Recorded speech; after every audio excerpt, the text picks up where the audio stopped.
오늘 7화 역시 많은 얘기들이 나왔네요. 오늘은 그중 여러분들이 가장 궁금해하고 흥미로워할 만한 주제들만 뽑아서 나름의 추측과 개인적인 생각을 얘기해보겠습니다. 자, 먼저 고모할머니의 죽음의 유일한 목격자 오인주가 사건에 대해 어떠한 말도 하지 않고 있어서 수사가 난항이라고 했었죠. 추후에 집사 천상혁이 자수하면서 수사가 일단락됐지만 천상혁이 자수하기 전 오인주가 어떠한 말도 꺼내지 않았던 것은 천상혁이 단지 누군가가 연출한 무대 위의 배우일 뿐이지 연출가는 아니라는 생각과 지금 당장 원령가와 싸우게 된다면 절대 이길 수 없다는 것을 알고 있기 때문이겠죠. 이번 고모할머니의 죽음으로 오인주 역시 성장한 것 같습니다. 그리고 원령가를 끝까지 의심하겠다는 인주에게 원상아는 자신의 과거 얘기와 고모할머니와의 인연을 얘기합니다. 과거 어린 시절 원상아가 어머니의 죽음으로 슬퍼하고 있을 때 오해석은 마음속 방문을 닫으라고 했죠. 그 장면을 이해할 수 없고 받아들일 수 없다면 방문을 닫고 살고 이후 어머니의 죽음이 이해된다면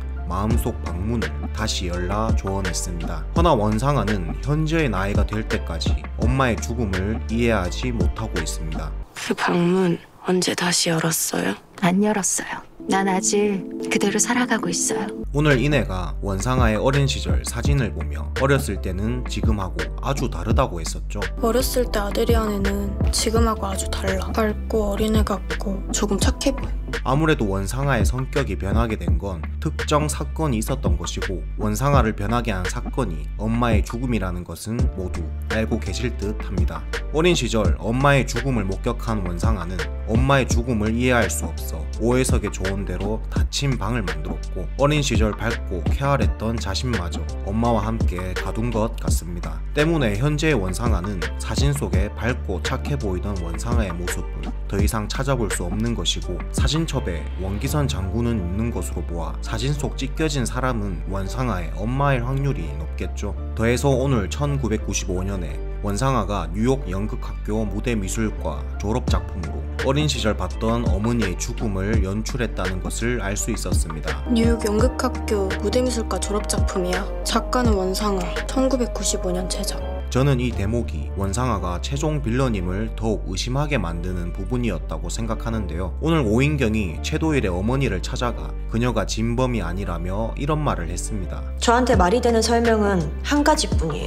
홍신동은 무대고 선생님은 배우고 이 사건을 연출한 사람은 따로 있다는 거. 홍신동은 무대, 최도일의 엄마는 배우, 연출가는 따로 있다는 거. 왜 굳이 작가님은 무대, 배우, 연출가라는 비유를 썼을까요? 단순한 메커핀일 수도 있겠지만 저는 이것이 뉴욕 연극학교에서 무대미술과를 졸업한 연출가 원상아가 모든 사건을 연출했음을 암시하는 게 아닐까 싶습니다. 원상아가 어머니의 죽음을 졸업작품으로 연출했던 것이 1995년, 최도일의 엄마가 홍신동이라는 짜여진 무대에서 배우로 섰던 것이 1998년, 즉 원상아가 졸업하고 3년 뒤 이 일이 벌어진 것이죠. 어쩌면 원상아는 뉴욕 연극학교를 졸업한과 동시에 모든 사건을 계획했을 수도 있겠습니다. 살인사건의 판을 짜는 무대 연출 능력과 그 무대 위에서 활약하는 본인의 연기력까지 합쳐 모두를 속이고 있는 것이죠. 최도일의 어머니가 어쩔 수 없이 해당 무대에 배우로 뛰게 된 것은 아마 정난해였지만 그들의 더러운 행보를 함께하기 싫었던 남편 최희재가 행방을 감추면서 자신과 자신의 아들을 지키기 위해 배우로 뛰었던 것이 아닐까 싶습니다. 그런 그녀를 대신 도와줬던 것이 박일복 씨고요. 자, 그리고 오늘 박재상이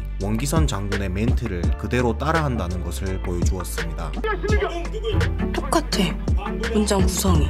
일전에 박재상 재단 역시 과거 원령학교를 운영했던 원기선 장군을 따라한 것이죠. 수상할 정도로 원기선 장군을 똑같이 흉내내고 있는 박재상. 오늘 박재상이 아내 원상아를 방 안에 가두었는데 어쩌면 과거 원기선 장군 역시 자신의 아내이자 원상아의 어머니를 방 안에 가두었고 이 사건이 원상아 어머니의 죽음과 연관이 있지 않을까 싶기도 합니다. 때문에 원기선 장군과 자꾸 닮아가는 박재상을 원상아는 굉장히 불쾌하게 생각하는 것이고요. 그렇다면 왜 원상아는 자신의 어머니의 죽음을 이해하지 못하고 방 안에 가두어두었을까요? 1995년 원상아의 졸업작품 설명에는 이런 글이 있습니다. Why does she die for me? 왜 그녀는 나를 위해 죽는가? 이는 원상아의 어머니의 죽음이 단순한 자살이 아닌 딸인 원상아를 위해 희생당했을 수도 있음을 암시합니다. 어쩌면 원령가를 가장 무너뜨리고 싶어하는 것이 원상아 본인일 수도 있겠네요. 정난회의 멤버들을 한 명씩 죽이는 것도, 원기선 장군이 생명만 유지하는 것도, 자신의 어머니의 죽음과 관련된 원기선 장군과 당시 정난회 멤버들을 모두 처단하려는 속셈일 수도 있겠습니다. 그리고 해당 역할에 최선봉의 배우로 캐스팅된 것이 바로 박재상이고요. 원상아는 자신이 박재상을 직접 캐스팅했다고 했죠. 효린 아빠 캐스팅한 건 나예요. 결국 연출은 원상아가, 배우는 박재상이 연기하고 있는 게 아닐까 싶습니다. 원상아에게 사랑받고 싶은 박재상은 자신이 원상아가 짠판에 놀아나는지도 모르고 이리저리 열심히 뛰고 있는 거 아닐까요? 여기서 한 가지 의아한 것은 작가님이 계속 효린이가 박재상과 원상아의 친딸이 아닐 수도 있다는 복선을 조금씩 흘린다는 것인데요. 시청자들을 낚으려는 것일 수도 있겠지만 초반에 효린이가 원상아의 예쁜 코를 닮지 않아 수술을 했다는 거, 효린이의 성격이 이기적인 둘과는 전혀 닮지 않았다는 거, 결정적으로 오늘 원상아는 박재상이 자신을 만지는 걸 극도로 싫어하고 있었습니다. 제발 지금은 안 만지면 안 돼? 난 언제 널 만질 수 있어? 이 멘트는 마치 박재상과 원상아가 아직까지 한 번도 스킨십을 가져본 적이 없는 것처럼 연출되었죠. 이러한 부부관계에서 효린이가 태어날 수 있었을까요? 이 갈수록 복잡해지는 작은 아씨들입니다. 오늘 한 가지 더 우리를 혼란스럽게 만드는 복선이 나왔죠. 바로 진화영이 살아있을 수도 있다는 복선. 분명히 죽은 진화영이 국제난초협회 프리뷰 기사에 떡하니 찍혀 있었죠. 발목에는 진화영을 암시하는 푸른 난초 타투와 함께 말입니다. 진화영의 시체가 성형수술을 했었다는 초반의 내용이 있었으니 저희는 더욱 혹할 수밖에 없습니다. 진짜 진화영은 살아있는 게 아닐까 하고 말이죠. 하지만 저는 이 사진에 나온 진화영의 정체는 결국 원상아라고 생각합니다. 국제난초협회 사진 속 그녀는 얼굴이 나오지 않은 뒷모습이었으며 발목의 타투는 누구나 흉내낼 수 있고, 결정적으로 일전에 원상아는 박재상에게 말하지 않고 급하게 싱가포르로 떠난 적이 있었죠. 그녀가 백화점 개업식에는 꼭 가져가야 한다는 초록색 드레스를 입지 않았으니 원상아가 초록색 드레스를 입은 장소가 국제난초협회 행사에서 입었음을 알 수 있습니다. 작은 아씨들 영화 하이라이트를 보면 오인주 역시 국제난초협회에 초록색 드레스를 입고 참석한 것을 알 수 있는데요. 어쩌면 원령가 사람이 국제난초협회에 참가하는 드레스 코드가 초록색일 수도 있겠습니다. 이 때문에 원상아가 급하게 초록색 드레스를 찾은 것이고요. 단추 달린 초록 원피스가 없어졌어요. 그거 없으면 싱가포르 못 간단 말이에요. 결국 이 사진에 나온 진화영처럼 보이는 뒷모습은 진화영을 흉내내는 원상아일 확률이 높다는 것이죠. 마치 진화영이 살아있다는 듯이 원상아가 판을 짰다면 가장 흔들리는 건 오인주겠죠. 예고편에서 오인주는 자신이 진화영의 죽음을 똑똑히 목격했음에도 자신과 닮은 사람을 봤다는 소리에 진화영이 성형수술을 한 채 살아있지는 않을까 하고 굉장히 흔들려합니다. 그리고 그런 그녀를 잡아주는 게 최도일이었죠. 누군가 날 봤대요. 나랑 똑같은 사람. 은주 씨랑 똑같은 사람은 세상에 없어요.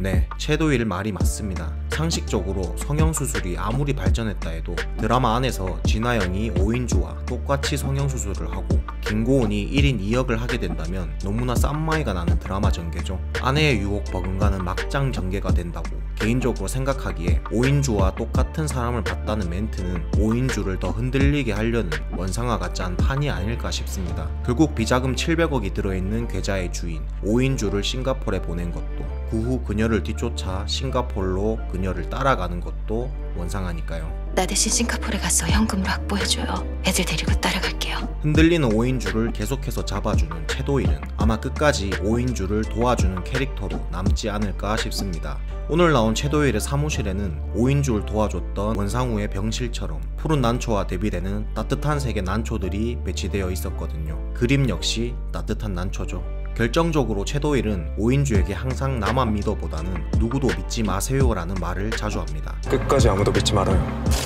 이 총과 현금 말고는. 나만 믿어라는 말은 전형적인 사자들의 말이기에 그 누구도 믿지 말라는 최도일의 말이 더욱 신뢰가 갈 수밖에 없는 것 같습니다. 아마 이어지는 8화와 9화에서는 오인주가 싱가포르에서 활약을 펼칠 것 같네요. 오늘 오인주는 과거 진아영이 입혀주고 신겨주고 했던 것과 달리 스스로 하이힐을 신었으며 과거 불안했던 걸음걸이와 달리 하이힐을 신고도 또각또각 자신있게 걸어나갔죠. 어리숙했던 이전과 달리 성장한 오인주의 모습을 보여준 것이라고 생각합니다. 끝으로 오늘 오인경이 고모할머니의 유산을 받게 되었죠. 물론 유산도 받았지만 어마어마한 빚 역시 받게 되었습니다. 하지만 저는 이 빚더미들이 추후 오인경에게 큰 재산이 될 거라고 생각합니다. 오해석은 이미 오인경에게 힌트를 주었었죠. 너는 3년치 재무제표를 보지만 자신은 30년치가 머릿속에 있다며 말이죠. 고모할머니가 찍은 땅들은 20년 후에 터지는 잭팟들입니다. 고모할머니의 땅이 언제 잭팟이 터질지는 모르겠으나 오인경이 이 땅을 가지고 잘 관리한다면 이는 빚이 아니라 어마어마한 재산으로 불어나겠죠. 작은 아씨들 원작을 바탕으로 한 영화에서도 둘째가 고모할머니의 유산 대저택을 물려받아 이를 학교로 만들어 공익적으로 사용합니다. 아마 결말에서 오인경은 가난한 사람들을 돈으로 착취했던 원령학교의 원기선 장군, 박재상 재단의 박재상과 달리 고모할머니가 남긴 유산을 토대로 재산을 불려 정말 공익적인 목적으로 푸르고 청렴한 열무 같은 그녀만의 재단을 설립하지 않을까 싶습니다. 오인경은 세 자매 중에서도 가장 정의로운 인물이니까요. 이상 오늘 작은 아씨들 7화 리뷰 영상은 여기까지입니다. 푸른 난초가 가진 힘에 대해서 대충 추측글은 적어놨는데 시간이 부족하네요. 만약 8화에서도 푸른 난초의 효능이 정확하게 나오지 않는다면 8화 리뷰 영상 이후 푸른 난초만 관련해 추측 영상을 만들어 보겠습니다. 오늘 저희 내피셜과 추측 영상이 재밌으셨다면 구독과 알람 설정으로 저와 함께 작은 아씨들을 정주행하실 수 있습니다. 그러면 저는 내일 8화 리뷰 영상으로 돌아오겠습니다. 지금은 볼품 없잖아. 꽃이 피면 진짜 공주님이야.